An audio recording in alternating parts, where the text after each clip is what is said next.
साथियों नमस्कार, मैं मुरली मीणा आपका अपने यूट्यूब चैनल यूनिक एस्पिरेंट्स में हार्दिक स्वागत करता हूं।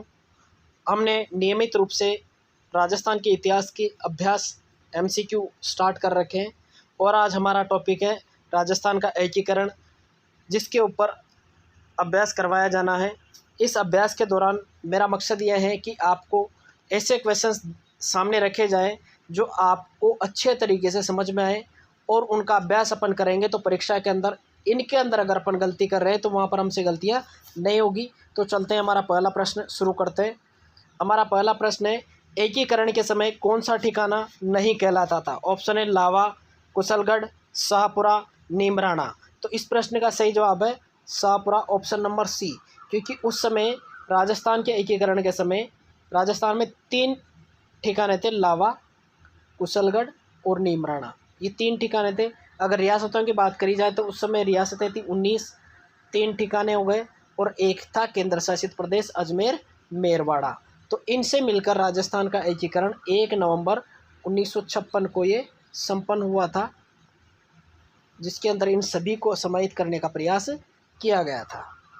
अब चलते हैं हम अपने अगले प्रश्न की तरफ।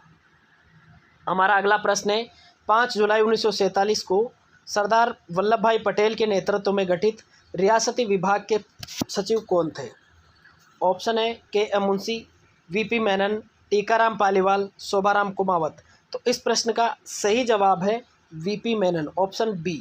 क्योंकि जो रियासती विभाग जिसका गठन 5 जुलाई 1947 को किया गया था, उसके जो अध्यक्ष की अगर अपन बात करें तो अध्यक्ष है सरदार पटेल और उसके जो सचिव थे वो थे वी.पी. मेनन। तो हमारे प्रश्न का सही जवाब रहेगा ऑप्शन बी।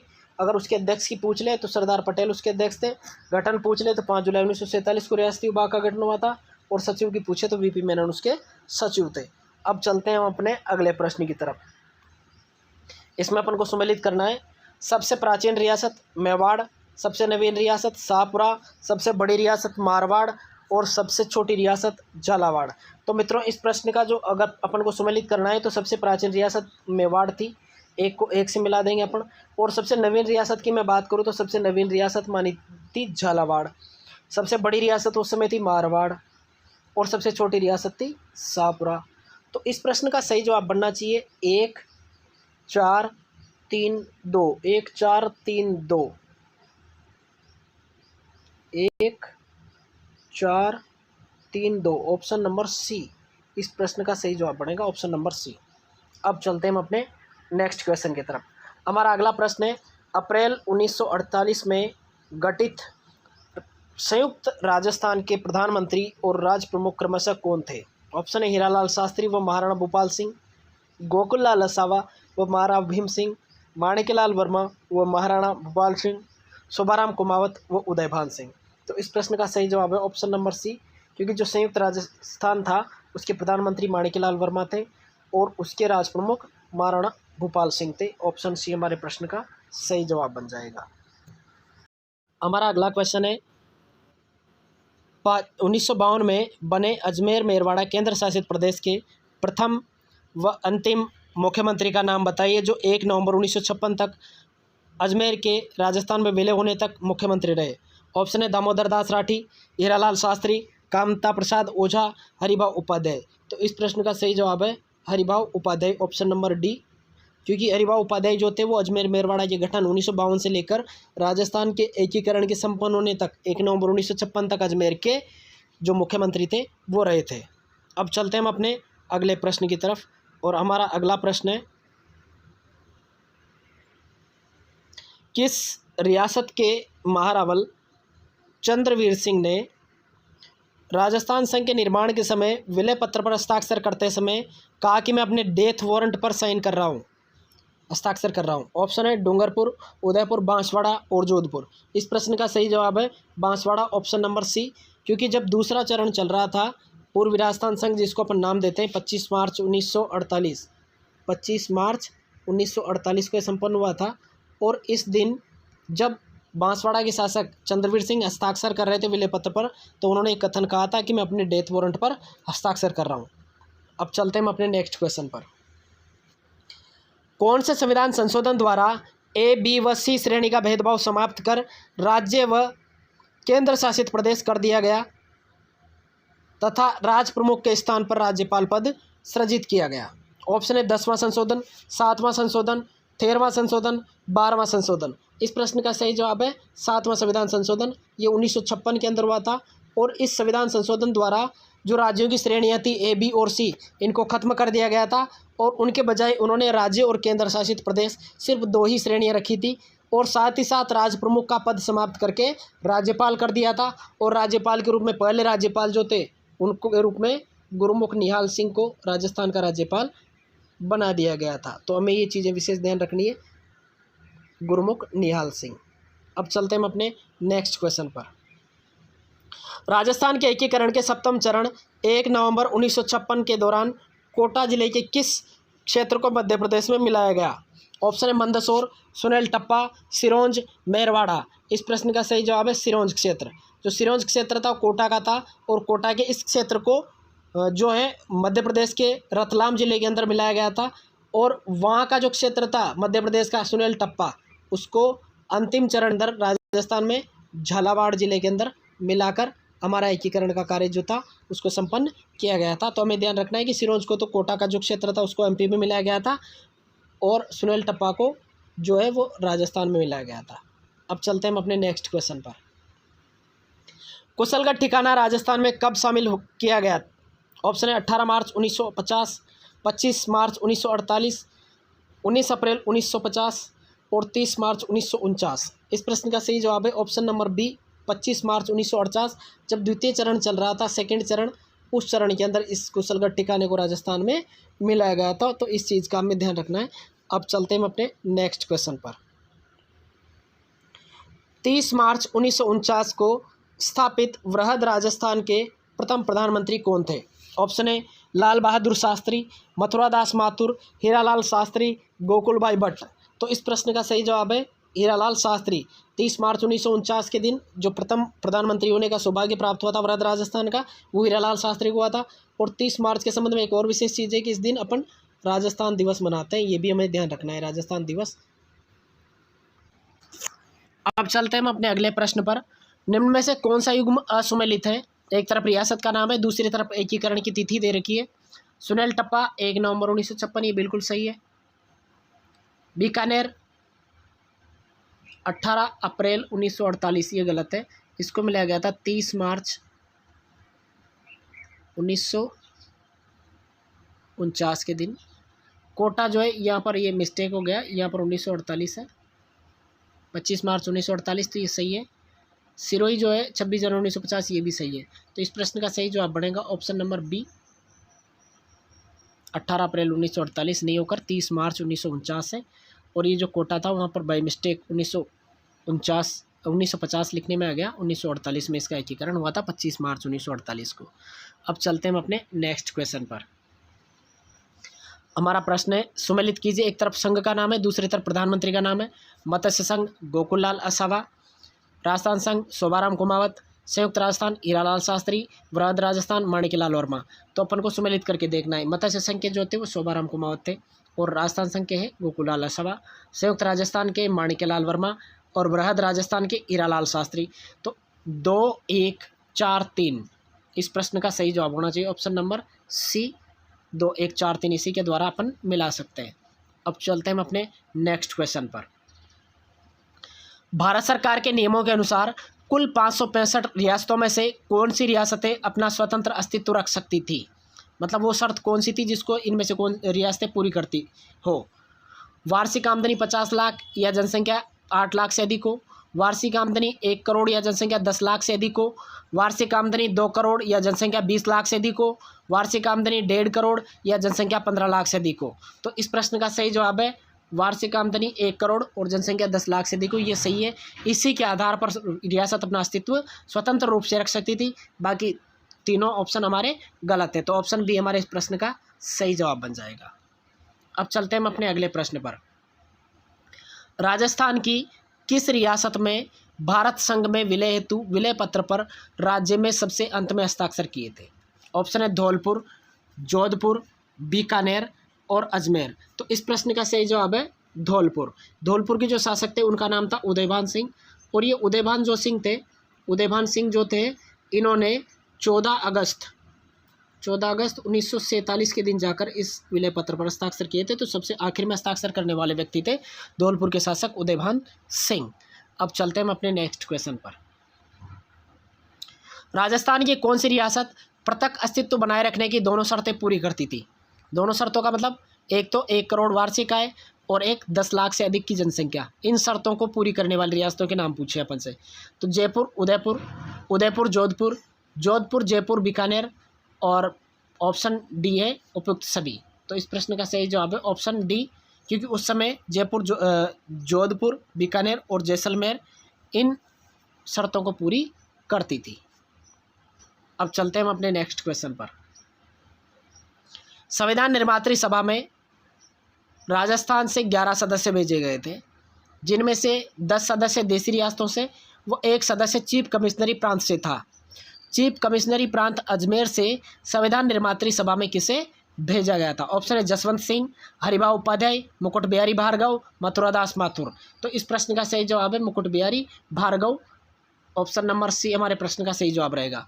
तो हमें यहाँ पर ध्यान रखने वाली चीज़ है कि अजमेर मेरवाड़ा से भेजे गए थे मुकुट बिहारी भार्गव। टोटल कितने सदस्य भेजे गए थे? 11। उनमें से 10 तो थे देशी रियासतों के और 1 थे अजमेर मेरवाड़ा केंद्र शासित प्रदेश से। अब चलते हैं हम अपने नेक्स्ट क्वेश्चन पर।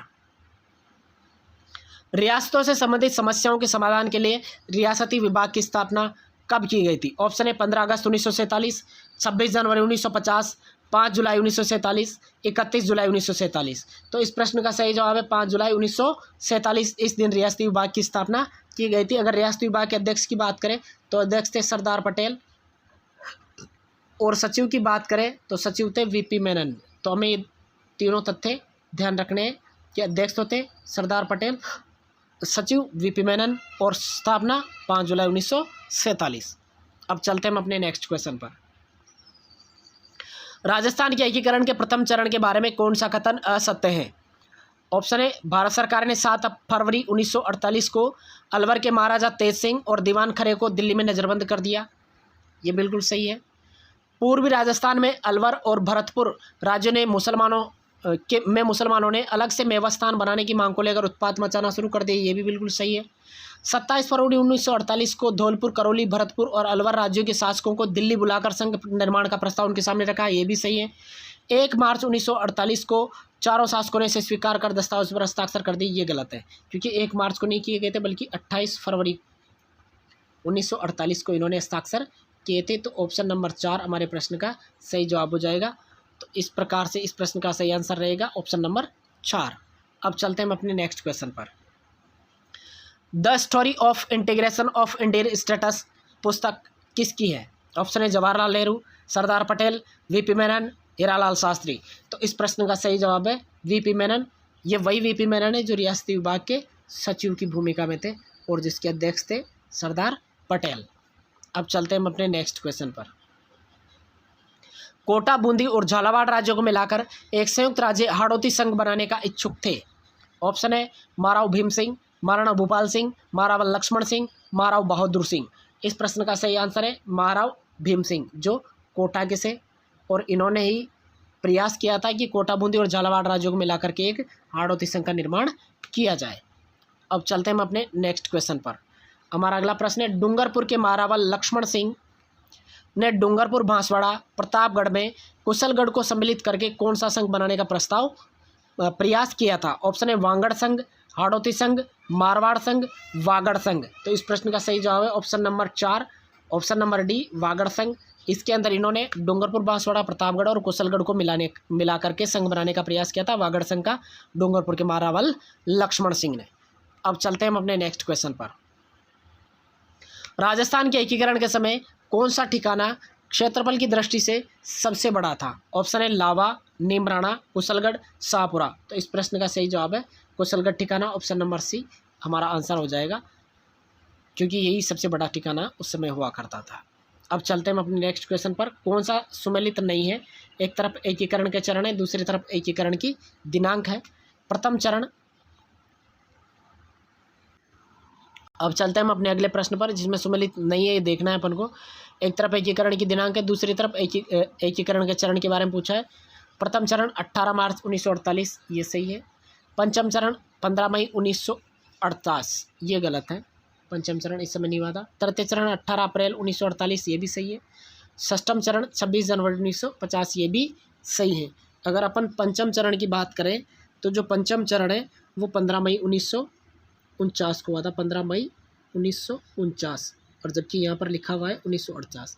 तो ये हमारे प्रश्न का सही आंसर रहेगा ऑप्शन नंबर बी, पंचम चरण 15 मई 1948। अब चलते हैं हम अपने नेक्स्ट क्वेश्चन पर। निम्नलिखित को सुमेलित कीजिए और नीचे दिए गए कूटों में से सही उत्तर का चुनाव कीजिए। एक तरफ चरण है, दूसरी तरफ राजधानी है। मत्स्य संघ की राजधानी अपन जानते हैं अलवर है। पूर्वी राजस्थान कोटा है। संयुक्त राजस्थान उदयपुर है और बृहद राजस्थान जयपुर है। तो 3, 1, 2, 4 ऑप्शन नंबर ए हमारे प्रश्न का सही जवाब हो जाएगा, क्योंकि संयुक्त राजस्थान की राजधानी जो थी वो उदयपुर थी, पूर्वी राजस्थान की कोटा थी, मत्स्य संघ की अलवर थी और संयुक्त बृहद राजस्थान की जयपुर थी। अब चलते हैं हम अपने अगले प्रश्न पर। राजस्थान के एकीकरण से संबंधित कौन सा युग्म सुमेलित नहीं है? ऑप्शन ए है झालावाड़, बूंदी, बांसवाड़ा, डूंगरपुर, कोटा, प्रतापगढ़, टोंक, शाहपुरा और कुशलगढ़, इनसे मिलाकर राजस्थान संघ बनाया गया था, ये सही है। अलवर, भरतपुर, धौलपुर, करौली, इनसे मिलाकर मत्स्य संघ बनाया गया, ये भी सही है। मत्स्य संघ प्लस उदयपुर मिलाकर संयुक्त राजस्थान बनाया गया, ये भी सही है। संयुक्त राजस्थान प्लस मत्स्य संघ बराबर बृहद राजस्थान, ये गलत है। तो ऑप्शन नंबर 4 हमारे प्रश्न का सही आंसर हो जाएगा, क्योंकि इसके अंदर संयुक्त राजस्थान तो था लेकिन प्लस में थी जयपुर, जोधपुर, बीकानेर और जैसलमेर, इन रियासतों को मिलाकर इसको बनाया गया था। तो हमारे प्रश्न का सही आंसर रहेगा ऑप्शन नंबर 4। अब चलते हैं अपने नेक्स्ट क्वेश्चन पर। राजस्थान के एकीकरण के अंतिम चरण में के बारे में कौन सा कथन सत्य है? अजमेर मेरवाड़ा क्षेत्र को राजस्थान में सम्मिलित किया गया, ये सही है। सिरोंज का विलय राजस्थान में किया गया, ये गलत है। सिरोंज का विलय राजस्थान में नहीं करके एमपी में किया गया था, जो कोटा का क्षेत्र था। मत्स्य संघ को बृहद राजस्थान में सम्मिलित किया गया, ये भी असत्य है। आबू देलवाड़ा को राजस्थान में सम्मिलित किया गया, ये सही है। तो 1 और 4 हमारे प्रश्न का सही आंसर है। तो ऑप्शन नंबर बी इस प्रकार से इस प्रश्न का आंसर बन जाएगा। कथन नंबर 1 और 4 सही है। अब चलते हैं हम अपने अगले प्रश्न पर। राजस्थान की सभी रियासतों को मिलाकर राजस्थान यूनियन का गठन करने हेतु 25-26 जून 1946 को राजपूताना, गुजरात और मालवा के राजाओं का सम्मेलन किसने बुलाया था? मेवाड़ महाराणा भूपाल सिंह, कोटा महाराव भीम सिंह, डूंगरपुर के महाराव लक्ष्मण सिंह, उदयपुर के महाराजा मान सिंह। तो इस प्रश्न का सही जवाब है Mewar Maharana Bhupal Singh. Option number A इस प्रश्न का बिल्कुल सही जवाब है, क्योंकि इन्होंने ही राजपूताना, गुजरात और मालवा के शासकों को 25-26 जून 1946 के दिन बुला करके राजस्थान यूनियन का गठन करने का प्रयास किया था। अब चलते हैं हम अपने अगले प्रश्न पर। निम्नलिखित को सुमेलित कीजिए और नीचे दिए गए कूटों में से सही उत्तर का चुनाव कीजिए। एक तरफ रियासत का नाम है, एक तरफ तत्कालीन नरेश का नाम है। अलवर राजा सुदर्शन देव, कोटा महाराव लक्ष्मण सिंह, डूंगरपुर महाराजा तेज सिंह, शाहपुरा महाराव भीम सिंह। तो अलवर जो है वहाँ के शासक थे तेज सिंह, कोटा के शासक थे भीम सिंह, महाराव भीम सिंह, डूंगरपुर के थे महाराव लक्ष्मण सिंह और शाहपुरा के थे सुदर्शन देव। तो हमारा आंसर बनेगा 3, 4, 2, 1, 3, 4, 2, 1। ऑप्शन नंबर ए हमारे प्रश्न का सही जवाब बन जाएगा, क्योंकि अलवर के शासक तेज सिंह थे, कोटा के भीम सिंह थे, डूंगरपुर के लक्ष्मण सिंह थे और शाहपुरा के सुदर्शन देव थे। अब चलते हैं अपने अगले प्रश्न पर। निम्न में से कौन सा युग्म सुमेलित नहीं है? एक तरफ शासक है, दूसरी तरफ रियासत है। महाराजा सुमेर सिंह किशनगढ़, ये बिल्कुल सही है। मोहम्मद फारूक अली खान टोंक, ये भी बिल्कुल सही है। महाराजा शार्दुल सिंह जोधपुर, ये गलत है। जोधपुर के शासक नहीं थे बल्कि वो बीकानेर के शासक थे।